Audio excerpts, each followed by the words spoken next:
बहुत समय पहले विलासनगर में श्रीधर और यशधर नाम के दो मित्र रहते थे। दोनों इतने पक्के दोस्त थे कि उनकी दोस्ती की लोग मिसाल दिया करते थे। दोनों गरीब घर के बेहद खूबसूरत नवयुवक थे।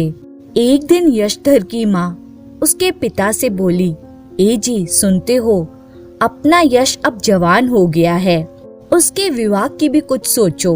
मैं भी यही सोच रहा हूँ यश की माँ, कोई सुशील लड़की मिलते ही बात पक्की कर दूंगा। यशधर ने अपने माता पिता की बात सुन ली कि वह उसके विवाह के बारे में सोच रहे हैं। यशधर ने श्रीधर के घर पहुंचकर उसे सारी बात बताई।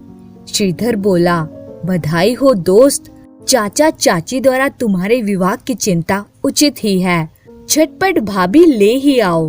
वो तो ठीक है मित्र, मगर विवाह के बाद मेरी पत्नी न जाने कैसी आए, उसने हम दोनों के मित्रता को पसंद ना किया तो? हाँ, यह अवश्य चिंता की बात है। पराए घर की लड़की हम दोनों की दोस्ती के बीच दीवार भी बन सकती है। अच्छा होगा यदि हम दोनों दोस्तों का विवाह किसी ऐसे घर में हो जहाँ दो सगी बहनें हो। ठीक है मित्र, मेरे माता पिता जब भी मुझसे मेरे विवाह के संबंध में बात करेंगे तो मैं उनके सामने यही शर्त रखूंगा कि हम दोनों दोस्त एक ही घर की दो सगी बहनों से विवाह करेंगे। बिल्कुल ठीक, इस तरह हमारी दोस्ती तो बनी ही रहेगी, हम आपस में रिश्तेदार भी बन जाएंगे। लेकिन किस्मत का लिखा कौन टाल सकता है। यशधर के माता पिता पुत्र से बात करने के बाद उसके विवाह के लिए कहीं बातचीत करते उससे पहले ही विलासनगर में हैजा की महामारी का भयानक प्रकोप फैल गया। यशधर के माता पिता भी हैजे की महामारी के प्रकोप से न बच सके। कुछ दिनों बाद श्रीधर बोला, अब तो हम लोग बिल्कुल अकेले रह गए हैं यश।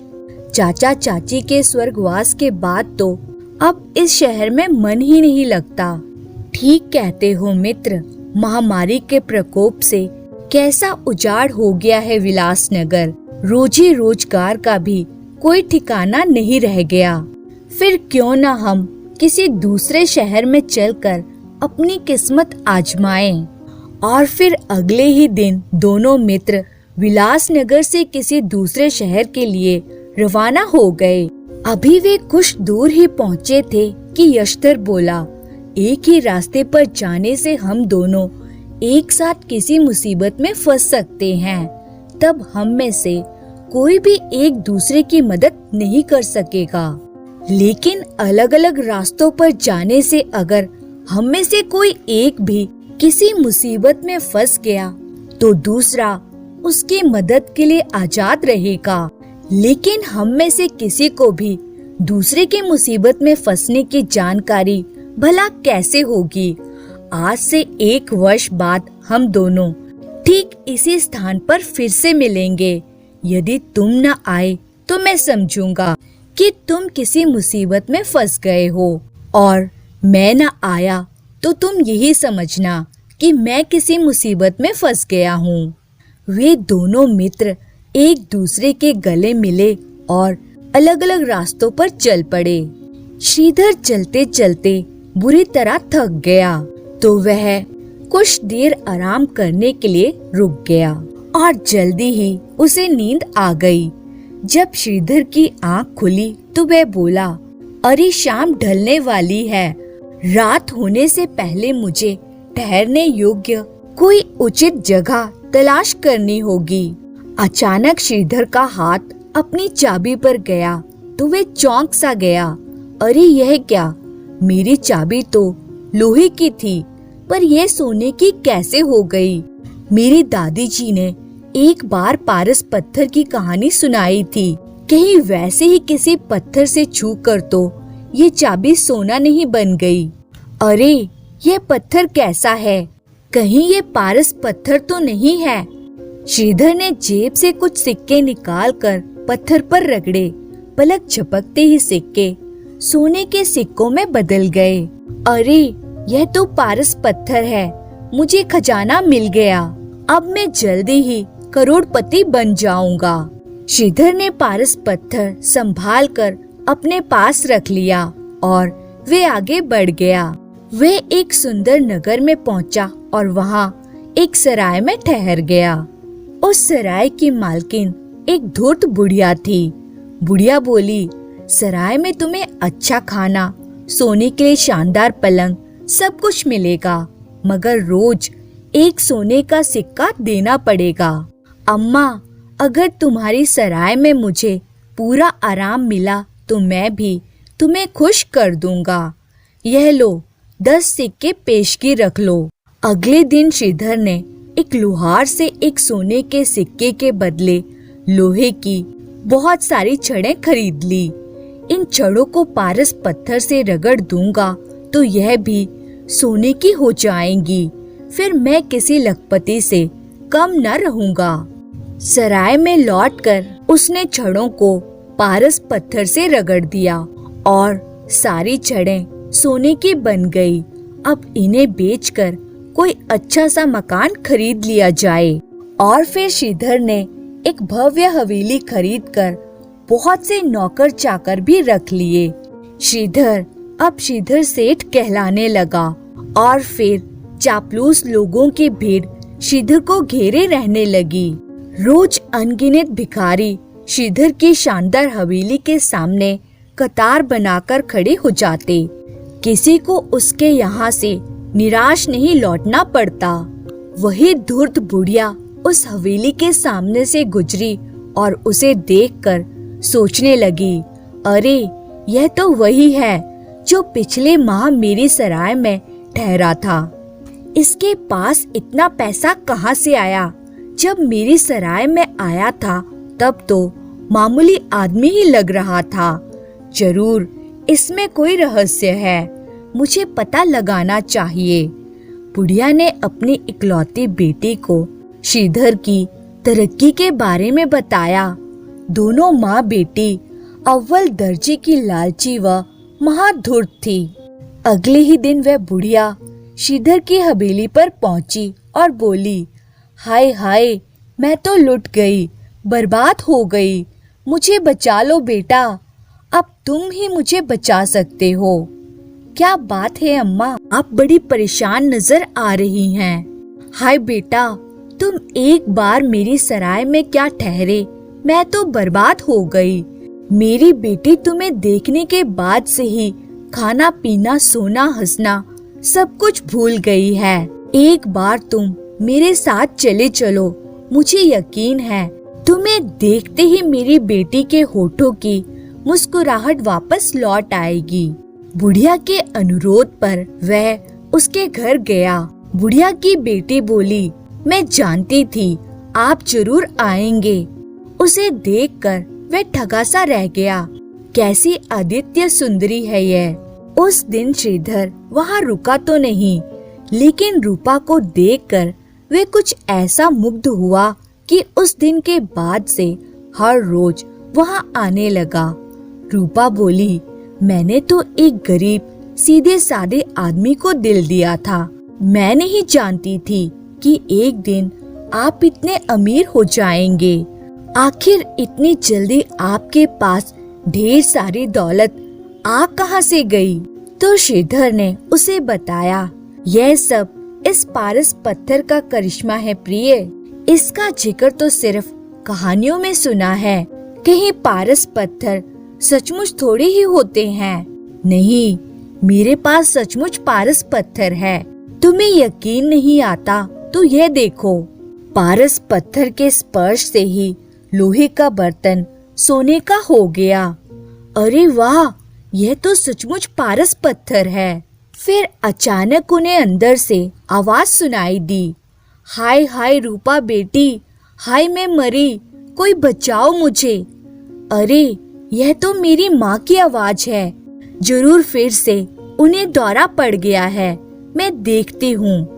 ठहरो रूपा, मैं भी साथ चलता हूँ। श्रीधर रूपा के साथ दूसरे कमरे में पहुँचा तो बुढ़िया चारपाई पर पड़ी छटपटा रही थी।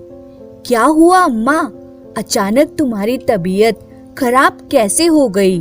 कुछ नहीं बेटा, बस मेरा आखिरी समय आ गया है। सिर दर्द से फटा जा रहा है। लगता है महात्मा का श्राप सच होकर रहेगा। महात्मा का श्राप? हाँ बेटा, हमारे खानदान पर किसी महात्मा का श्राप है। मेरी माँ और बड़ी बहन भी इसी दर्द से तड़प तड़प कर मरी थी और अब लगता है अब मेरी बारी है। अम्मा, क्या इसका कोई इलाज नहीं है?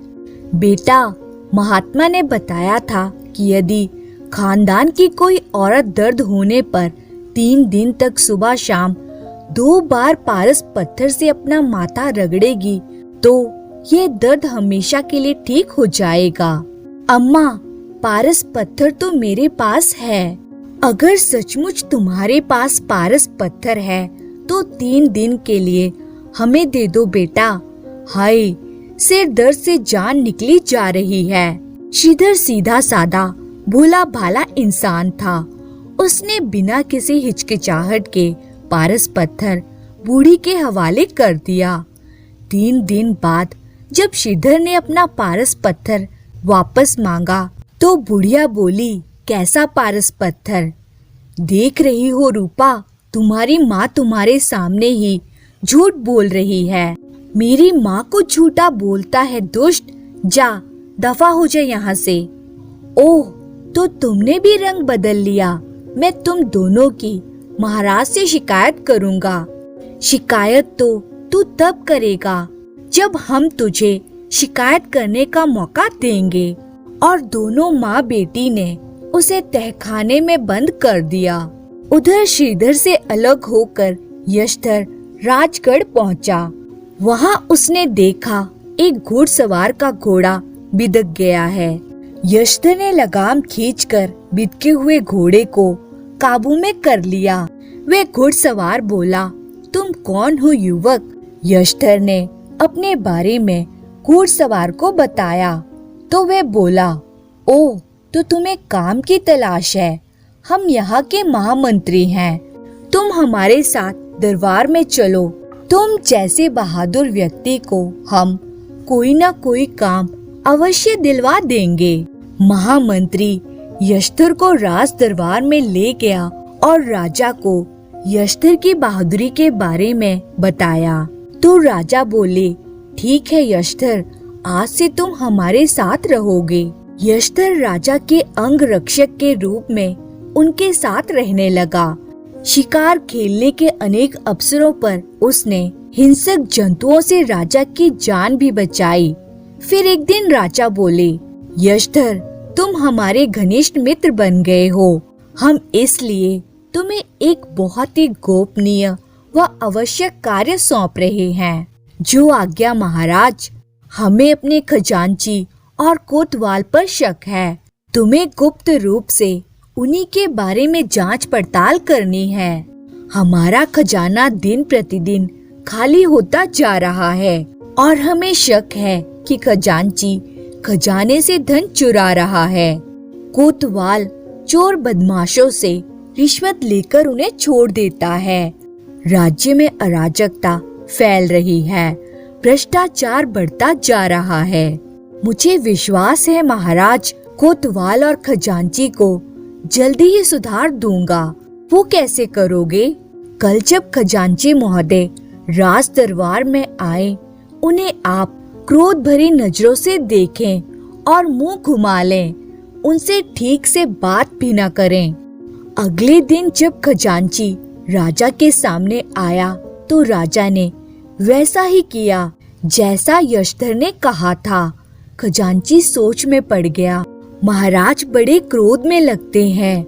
मेरे अभिवादन का उत्तर भी नहीं दिया, मुंह दूसरी ओर घुमा लिया। बात क्या है?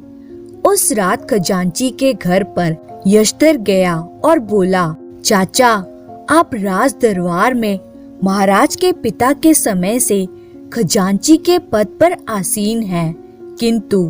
किंतु क्या बेटा? जल्दी बताओ, मेरा दिल बैठा जा रहा है। ना जाने क्यों आज दरबार में मुझे ऐसा लगा जैसे महाराज मुझसे बेहद क्रुद्ध हैं। आपका अनुमान बिल्कुल ठीक है चाचा।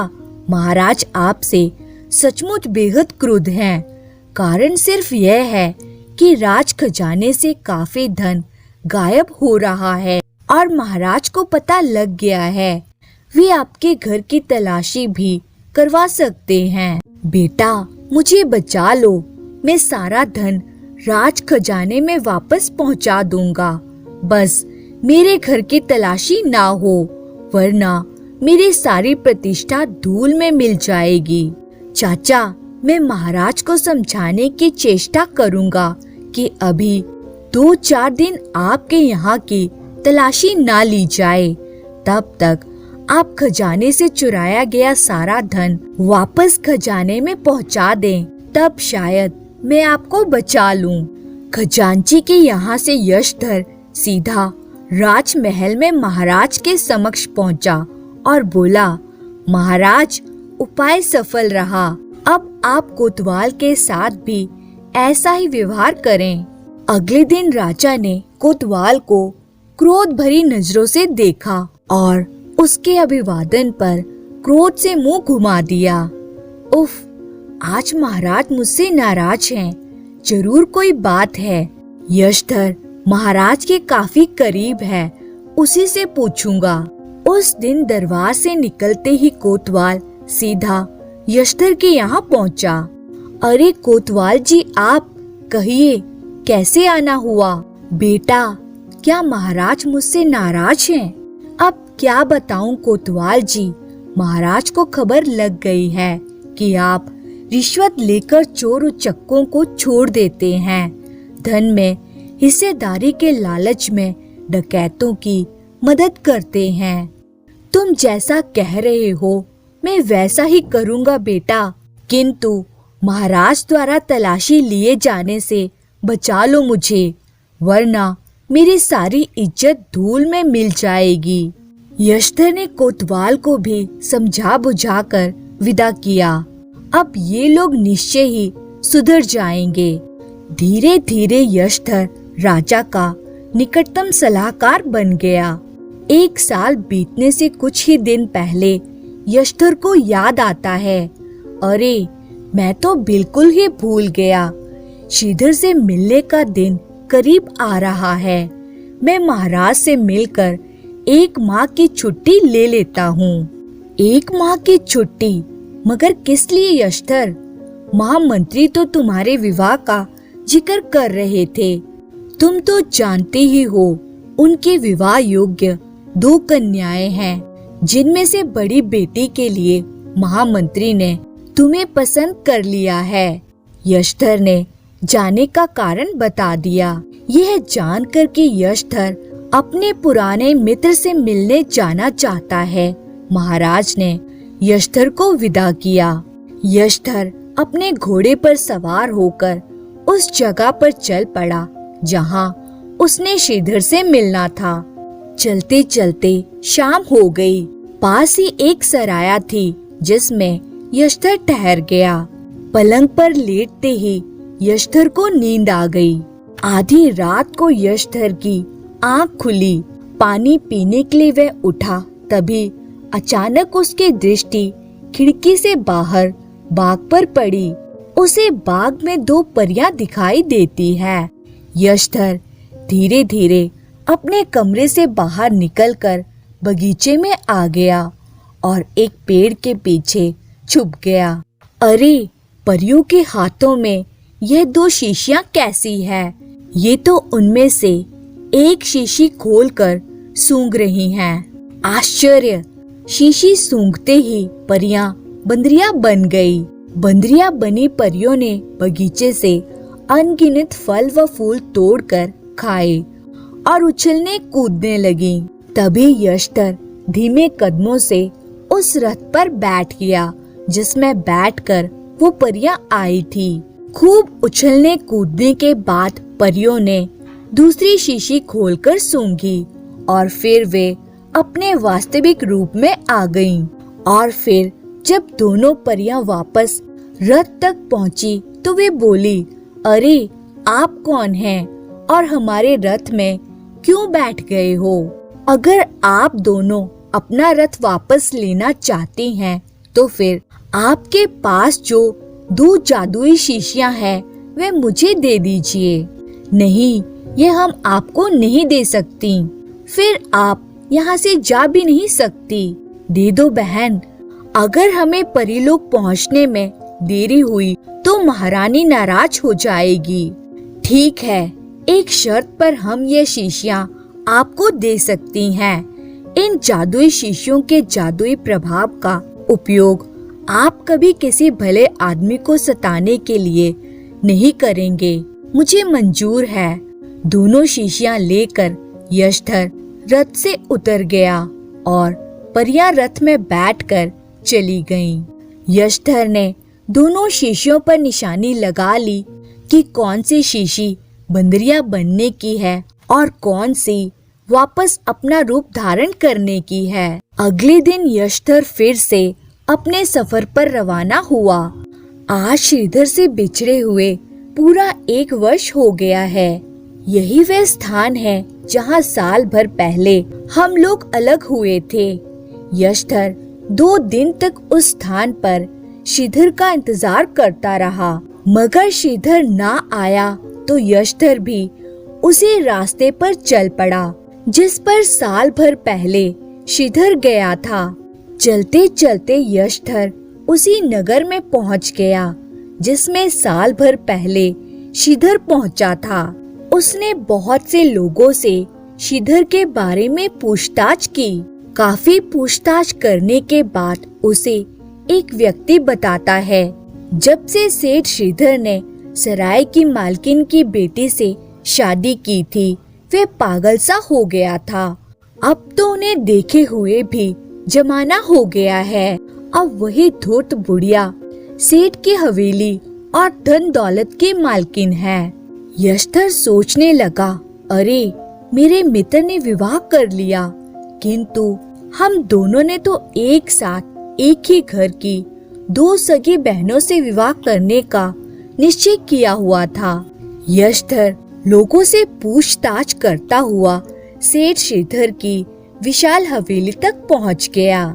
यशधर अंदर जाने लगा तो दरवान ने उसे रोक दिया। मैं सेठ श्रीधर का मित्र हूँ, तुम चाहे जो कोई भी हो, मालकिन की आज्ञा है किसी को अंदर जाने ना दिया जाए।